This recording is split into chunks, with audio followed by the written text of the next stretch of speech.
अकबर बीरबल की कहानी। शाम हो गई थी। सारे दरबारी थक गए थे। बादशाह के चेहरे पर भी थकावट दिखाई दे रही थी। दरबार बर्खास्त करने की तैयारी हो रही थी। तभी एक सिपाही ने प्रवेश किया।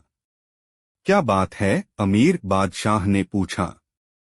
जहांपनाह, दक्षिण भारत से एक पंडित आपसे और बीरबल से मिलना चाहते हैं, सिपाही बोला। मगर क्यों? अकबर ने पूछा। जहांपनाह, उन्होंने आपकी बुद्धिमत्ता और बीरबल की सूझबूझ के बारे में काफी सुना है, इसलिए वह आपसे मिलना चाहते हैं, सिपाही ने निवेदन किया। तो फिर विद्वान पंडित को निराश करना उचित नहीं है। उन्हें आदर के साथ अंदर ले आओ, अमीर बादशाह ने आदेश दिया। इसके बाद उन्होंने बीरबल से कहा, हम बहुत थक गए हैं बीरबल, इन पंडित जी से जरा जल्दी निपटना। तभी सिपाही पंडित जी को लेकर अंदर आ गया। अकबर तथा बीरबल ने पंडित जी का स्वागत किया। पंडित जी उनकी उदारता देखकर गदगद हो रहे थे।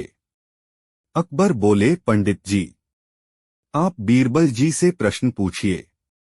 पंडित जी ने ध्यान से बीरबल को देखा और पूछा, बीरबल, तुम 100 सरल प्रश्नों के उत्तर देना पसंद करोगे या एक कठिन प्रश्न का? बीरबल ने विनम्रता के साथ कहा, पंडित जी, 100 सवाल सुनने का समय बादशाह के पास कहाँ है? आप मुझसे एक कठिन प्रश्न है, पूछ लीजिए। तो ठीक है, तुम बताओ कि पहले मुर्गी पैदा हुई या अंडा? पंडित जी ने पूछा।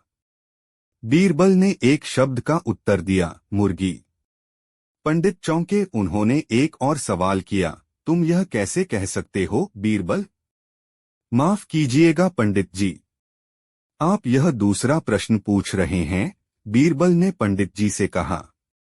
बीरबल के कथन से पंडित मुग्ध हो गए। उन्होंने कहा, मैंने बीरबल की जितनी